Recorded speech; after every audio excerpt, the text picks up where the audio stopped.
नमस्कार, एमपी समाचार प्रेस में आपका स्वागत है। मैं हूं आपके साथ आयुषी शर्मा। आइए नजर डालते हैं आज की ताजा खबरों पर।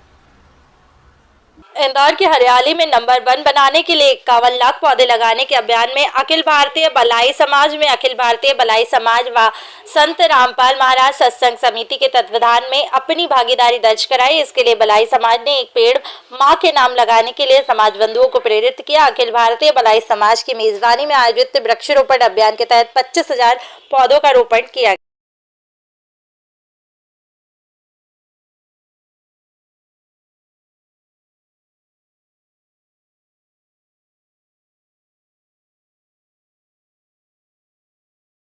इक्यावन लाख पौधों का शंखनाद होने जा रहा है। आज आप सभी साथियों के साथ में पहुंचने वाले हैं बीजासन। क्या संदेश है और क्या आपका यहाँ पर?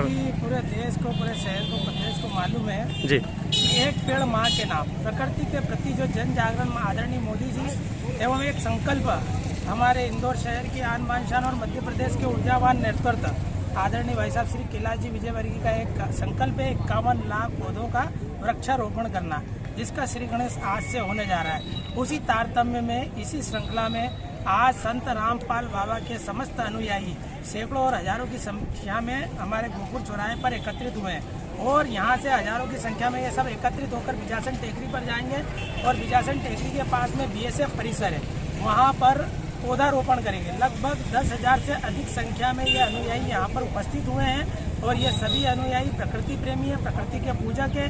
जैसा कि माननीय कैलाश विजयवर्गीय जी द्वारा जो ये अभियान चलाया जा रहा है, प्रकृति चूँकि सबका संरक्षण करती है और अब प्रकृति ने जीवन भर मनुष्य को सब कुछ दिया, सांसें दी, जीवन दान दिया, छाया दी, पत्ते दिए, फल दिए, फूल दिए। अब प्रकृति को देने का समय आ गया है। तो प्रकृति को देने के लिए एक स्लोगन जो है साहब आदरणीय भाई साहब कैलाश जी ने बनाया है कि एक पेड़ माँ के नाम, अपने परिजनों के नाम, अपने पिता के नाम, अपनी माँ के नाम, और साथ ही ऑक्सीजन की हो रही है कमी है, इसलिए ऐसा वृक्षारोपण होना चाहिए। प्रत्येक लोगों को मैं जन जागृति हेतु ये अभियान चलाया गया और आज यहाँ हजारों की संख्या में सभी समाज जन, अखिल भारतीय भलाई महासंघ और संत रामपाल बाबा अनुयायी भक्तगण सभी यहाँ पर उपस्थित हुए और ये सभी जो है पौधारोपण करने के लिए अभी बिजासन की ओर प्रस्थान करेंगे। बहुत बहुत धन्यवाद। देश के यशस्वी प्रधानमंत्री जी ने कैलाश विजयवर्गीय जी की प्रशंसा की है, जो बेड़ा उन्होंने उठाया है, इसमें आप भी भागीदार हैं, क्या कहना चाहेंगे आप? जिस प्रकार सूरज अपना ताप सभी को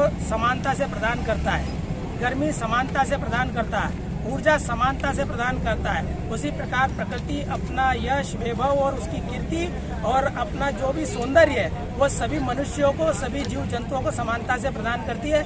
ये बहुत ही गुण रहस्य की बात है जो आदरणीय भाई साहब श्री कैलाश जी विजयवर्गीय जी के नेतृत्व में ये पौधारोपण होने जा रहा है और उन्होंने इस गुण रहस्य को समझा और सभी जनमानस में जन जागृति है तो जन जागरण हेतु इस मुहिम को चलाया है। प्रकृति के प्रति अटूट प्रेम, अटूट श्रद्धा के साथ साथ आस्था जो है वो प्रत्येक व्यक्ति में होना चाहिए, ऐसा संकल्प माननीय श्री कैलाश जी विजयवर्गीय जी का है। उसी तारतम्य में आज हजारों लोगों की संख्या में यहाँ पर सभी लोग एकत्रित हुए और सभी लोग हजारों की संख्या में पौधे का रोपण करेंगे। हमारे सभी दर्शक ये जानना चाहते हैं भैया आपसे, क्या सूत्र रहता है जो मनोज भैया एक आदेश करते हैं, एक निवेदन समाज के तहत करते हैं और हजारों की संख्या यहाँ पर इकट्ठी हो जाती है? मनुष्य जीवन में प्रत्येक व्यक्ति के साथ कठिनाइयाँ, सुख और दुख लगे रहते हैं। तो सुख और दुख में यदि आप किसी भी पीड़ित, शोषित, वंचित, गरीब, मजदूर के साथ यदि खड़े हैं तो उनका दिल जीत लेते हैं। तो पैसे से कभी किसी का दिल नहीं जीता जाता है, उसके आत्मा को सुख, उसके दिल को सुकून तभी मिलता है जब आप उसके दुख में शरीक हो जाए, उसके कष्ट में शरीक हो जाए, उसकी पीड़ा में शरीक हो जाए। तो भगवान ने ऐसी नियति दे रखी है कि यदि कोई मुझे पुकारता है तो मैं अपने दल बल के साथ में शोषित की मदद करने, मजदूरों की मदद करने चले जाता हूँ और उसी का परिणाम है कि आज हजारों की संख्या में मेरे एक छोटे से निवेदन पे, छोटे से आग्रह पे हजारों की संख्या में सभी समाजजन और सभी भक्त अनुयायी संत शिरोमणि के सभी उपस्थित हुए हैं।